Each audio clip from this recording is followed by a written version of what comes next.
ग्रुबिक्स में आपका स्वागत है। आइए इस वीडियो में हम थ्योरम ऑफ टोटल प्रोबेबिलिटी पढ़ें।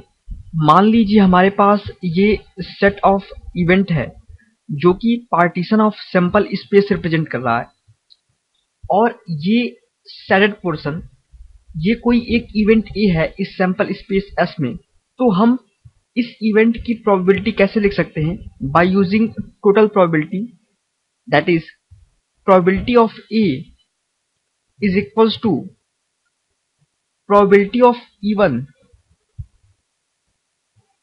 into probability of A by E1 plus probability of E2 into probability of A by E2,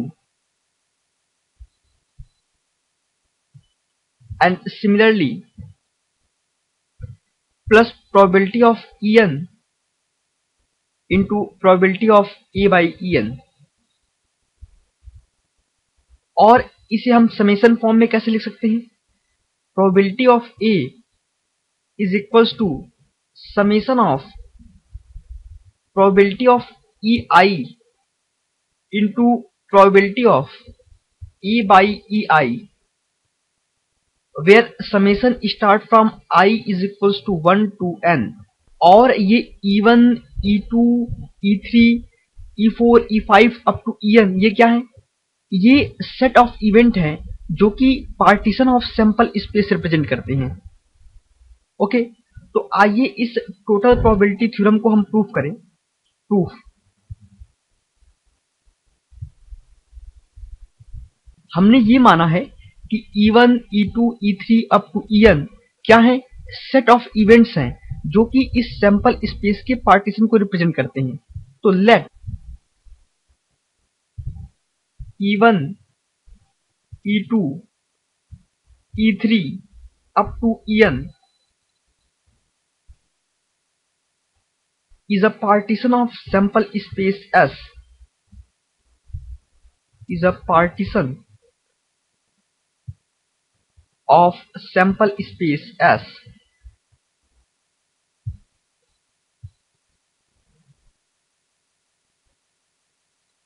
और इस सैंपल स्पेस S में ये A कोई एक इवेंट है, this A, and let A be any event.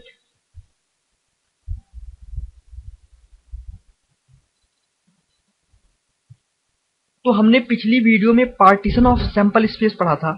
उसमें हमने क्या पढ़ा था कि अगर ये E1, E2, E3 up to En ये partition of sample space represent करते हैं, तो इसका मतलब क्या है? इसका मतलब ये है कि EI intersection EJ is equals to phi. That means किन्हीं दो इवेंट का इंटरसेक्शन नल होगा जहां पे I और J सेम नहीं है। That is I is not equals to J, और I और J क्या है? 1, 2, 3 अप टू n। और दूसरी चीज हमने क्या कही थी? हमने ये कहा था कि E1 union E2 union E3 union E4, E5 up to union En is equals to S। That means इन सारे इवेंट का अगर हम यूनियन लें तो हमें ये सैंपल स्पेस S मिल जाएगा। और थर्ड पॉइंट हमने क्या कहा था कि probability of EI should be greater than 0। तो हम A को कैसे लिख सकते हैं?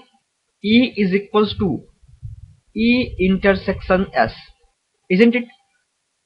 अगर हम इस A का इंटरसेक्शन ले इस पूरे सैंपल स्पेस के साथ तो हमें A मिल जाएगा। तो हमने A को क्या लिख दिया? A intersection S। और S को हम कैसे लिख सकते हैं? Like this. तो हम इसे लिख सकते हैं A is equals to A intersection of E1 union E2 union E3 union E4 union E5 up to union En, isn't it? और हम इसे सेपरेट कर सकते हैं। तो हम इसे कैसे लिख सकते हैं? A intersection E1 union A intersection E2 union A intersection E3 union A intersection E4 up to A intersection En। और आप यहां से देख सकते हैं ये क्या है, ये सेट ए है, ये इवेंट E1 है, ये E2 है, ये E3 है, सिमिलरली E4 E5 और ये लास्ट क्या है En है। तो ए इंटरसेक्शन E1 क्या है, दिस वन। और ये क्या है, ये E1 का सबसेट है। सिमिलरली ए इंटरसेक्शन E2 क्या है, E2 का सबसेट है, isn't it? ये पूरा E2 है और this is a intersection E2, that means ये E2 का सबसेट है। तो हम क्या लिख सकते हैं, तो हम किसी भी जनरल टर्म के लिए लिख सकते हैं ए intersection EI and A intersection EJ are respectively the subset of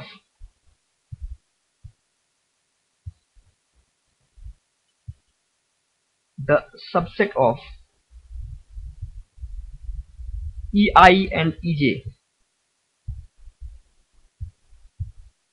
और हमें ये पता है कि EI और EJ डिसजॉइंट इवेंट हैं, तो हमें ए इंटरसेक्शन EI और ए इंटरसेक्शन EJ भी डिसजॉइंट मिलेगा। आप देख सकते हैं यहां से कि E1 E2 E3 E4 E5 up to En ये सारे डिसजॉइंट हैं, इनमें कोई भी रीजन कॉमन नहीं है, दैट मीन्स ये डिसजॉइंट है। तो जो ए इंटरसेक्शन E1 होगा दैट मीन्स दिस पार्ट, और A intersection E2 that means this part, ये दोनों पार्ट भी डिसजॉइंट होंगे, isn't it? Similarly A intersection E3 वो क्या है, दिस वन, वो ए इंटरसेक्शन E2 से डिसजॉइंट होगा। So we can right,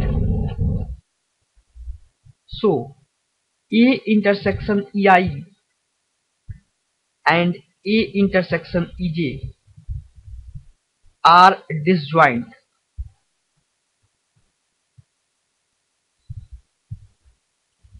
for all I comma j is equals to 1 2 3 up to n।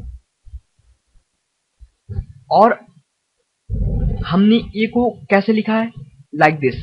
और हम इसे इन टर्म ऑफ प्रोबेबिलिटी कैसे लिख सकते हैं, probability of A is equals to probability of A intersection E1 union A intersection E2 union A intersection E3 union A intersection E4 up to A intersection En।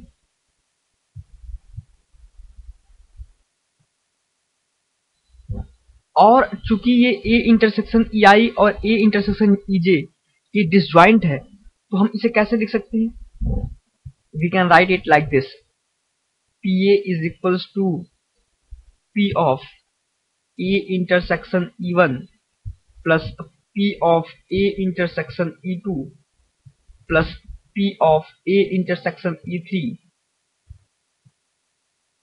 Plus P of A intersection En। Okay, तो आपने ये term समझ लिया। चूंकि ये सारे event disjoint हैं, आप यहां से देख सकते हैं कि इन सब में कुछ कॉमन नहीं है, तो हमें कुछ भी सब्ट्रैक्ट करने की जरूरत नहीं है, सिंपली हम सबको जोड़ देंगे तो हमें टोटल ये ए मिल जाएगा, isn't it? क्योंकि ये सारे डिसजॉइंट हैं। और हम कंडीशनल प्रोबेबिलिटी में P of A by EI को कैसे लिखते हैं, इसे हम लिखते हैं P of A intersection EI upon P of EI। तो यहां से आपको P of A intersection EI क्या मिल जाएगा, this is equals to P of A intersection EI is equals to P of EI into P of A by EI। तो अगर आप इसे यहां पुट करें तो आपको क्या मिलेगा, you will get probability of A is equals to, आप इसे कैसे लिख सकते हैं, probability of E1 into probability of A by E1 plus probability of E2 into probability of A by E2 plus probability of E3 into probability of A by E3 plus probability of En into probability of A by En। और यहां से आपको पीए क्या मिल जाएगा, आप इसे summation form में कैसे लिख सकते हैं, that is equals to summation of probability of EI into probability of A by EI where I goes from 1 to n। ये है टोटल प्रोबेबिलिटी थ्योरम। और ये एक बहुत ही इंपॉर्टेंट थ्योरम है। आप जब एग्जाम्पल सॉल्व करेंगे तो आप इसका यूज देखेंगे।